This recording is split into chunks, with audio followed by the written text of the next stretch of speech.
Exploring the Titanic, Chapter 5 Exploring the Great Ship. With a big grin, I turned and gave the thumbs up sign for good luck to the crew standing on the deck of our new research ship, Atlantis II. In stocking feet, I began to climb down the ladder inside Alvin, our tiny submarine. It was July 13th, 1986, almost a year after our French-American expedition had first found the Titanic and taken photographs of her. Unfortunately, our French colleagues were not able to join us this year. I would miss my friend Jean-Louis. We had steamed out to where the Titanic lay in the treacherous North Atlantic. Now it was time to take a closer look at her. Our goal was to dive 2.5 miles into the pitch-black, freezing depths to where the Titanic lay.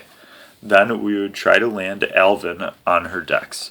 If all went well, we would be the first human beings in 74 years to see the legendary ship at close range. We closed Alvin's hatch, and I exchanged glances with my pilot and co-pilot as we felt our submarine gently rocking back and forth. We knew that meant we were now dangling half over the deck of Atlantis II and half over the water, one of the most dangerous moments of a dive. Should the submarine suddenly fall, we could all get badly hurt. But we hit the water safely. Then our lift line was released, and divers swarmed over the sub, checking everything, including Jason Jr. or JJ. JJ was our remote-controlled underwater robot who was attached to the outside of Alvin in a special garage. He operated on a long cable attached to our sub and was equipped with still and video cameras. With his help, we hoped to explore inside the wreck below.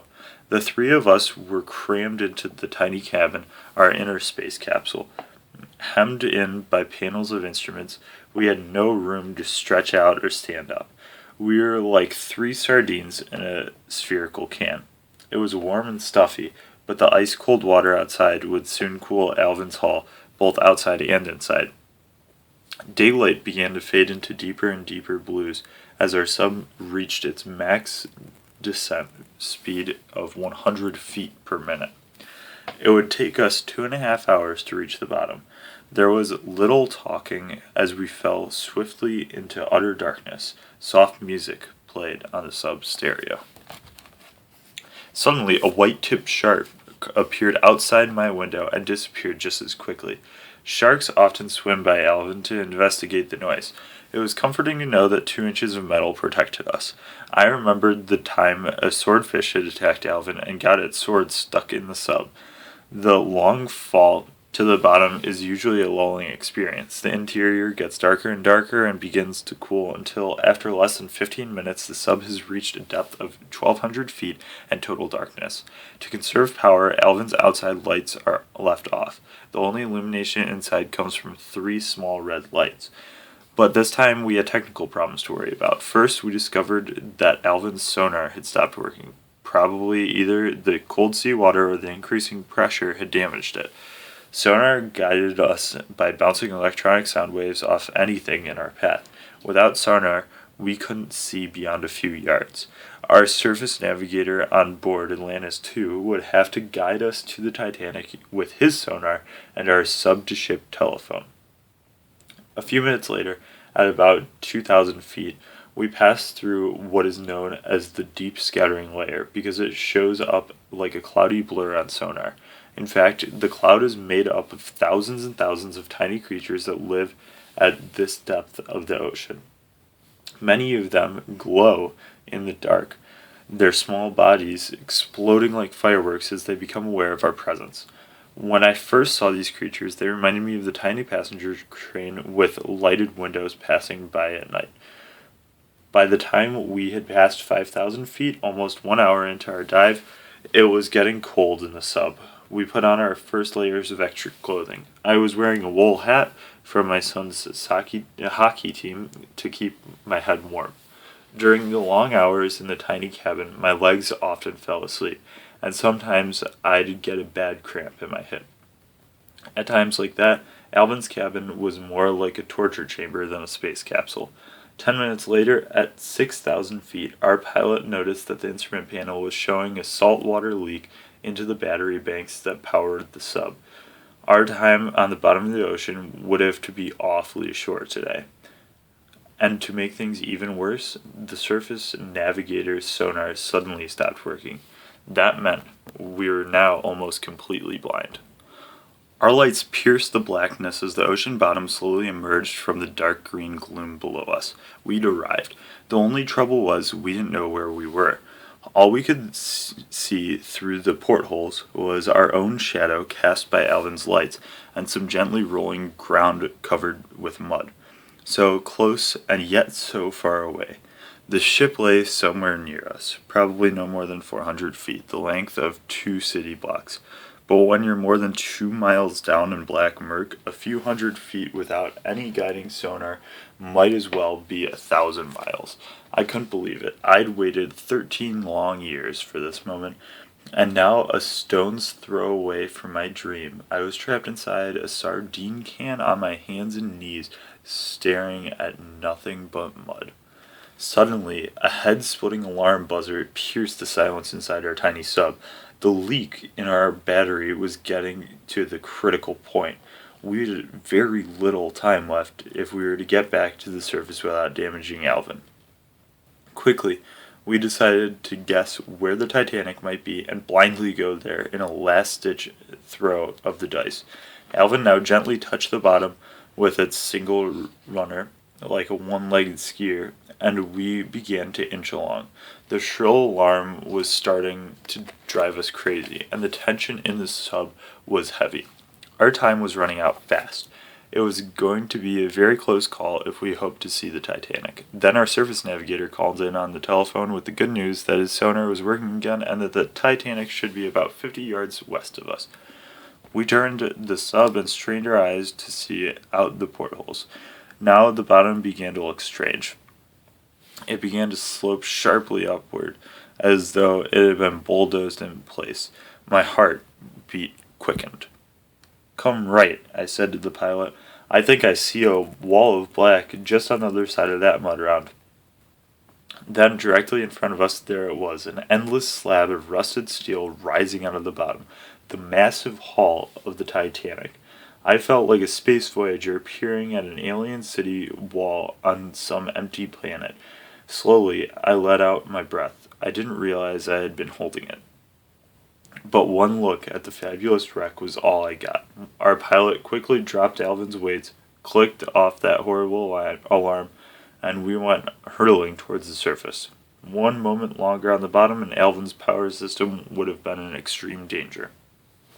All we had to show for 6 hours of work was a brief glimpse of the Titanic, but my dream had finally come true. I was in a grim mood when I stepped out of the sub onto the deck of the Atlantis II. "I saw the ship for about 10 seconds, I said, "but we've got a sick puppy here, and we've got to fix it." If we wanted to dive the next day, we had to take care of our growing list of technical problems. While I slept, our team of experts worked through the night to cure our sick submarine. Luckily, it was all systems go the next morning, and we were full of confidence as we began a second dive. Our goal was to check out possible landing sites for Alvin on the decks of the Titanic. Our second view of the Titanic was breathtaking. As we glided soundlessly across the ocean bottom, the razor's edge of the bow loomed out of the darkness. The great ship towered above us. Suddenly it seemed to be coming right at us, about to run us over. My first reaction was that we had to get out of the way, but the Titanic wasn't going anywhere. As we gently brought our sub closer, we could see the bow more clearly. Both of her huge anchors were still in place, but the bow was buried more than 60 feet in mud, far too deep for anyone to pull her out of the ooze. It looked as though the metal hull was slowly melting away. What seemed like frozen rivers of rust covered the ship's side and spread out over the ocean bottom. It was almost as if the blood of the great ship lay in pools on the ocean floor. As Alvin rose in slow motion up the ghostly side of the ship, I could see our lights reflecting off the still unbroken glass of the Titanic's portholes. They made me think of cat's eyes gleaming in the dark. In place, the rust formations over the portholes looked like eyelashes with tears, as though the Titanic were crying. I could also see a lot of reddish-brown stalactites of rust over the wreck, like long icicles. I decided to call them rusticles. This rust turned out to be very fragile. If touched by our sub, it would disappear like a cloud of smoke. As we rose further and began to move across the mighty forward deck, I was amazed at the sheer size of everything. Giant bulwarks and shiny bronze capstans that were used for winding ropes and cables, the huge lengths of the anchor chains. When you were there on the spot, the ship was truly Titanic. I strained to get a good look at the deck's wood planking, just 4 feet below us. Then my heart dropped to my stomach. "It's gone," I muttered. Most of the Titanic's wood deck had been eaten away. Millions of little wood-eating worms had done more damage than the iceberg in the salt water. I began to wonder whether the metal deck below the destroyed wood planking would support our weight when Alvin landed. We would soon find out. Slowly, we moved into position to make our first landing test on the forward deck, just next to the fallen mast.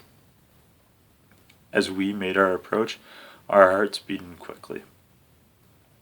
We knew there was a real risk of crashing through the deck. The sub settled down, making a muffled crunching noise. If the deck gave way, we'd be trapped in collapsing wreckage. But if it held, and we settled firmly, that meant there was a good chance that the Titanic's decks would support us at other landing sites. We carefully lifted off and turned toward the stern. The dim outline of the ship's superstructure came into view. First B deck, then A, finally the boat deck, the top deck where the bridge was located. It was here that the captain and his officers guided the ship across the Titanic. The wooden wheelhouse was gone, probably knocked away in the sinking. But the bronze telemotor control to which the ship's wheel had once been attached stood intact, polished to shine by the current. We then safely tested the second landing site.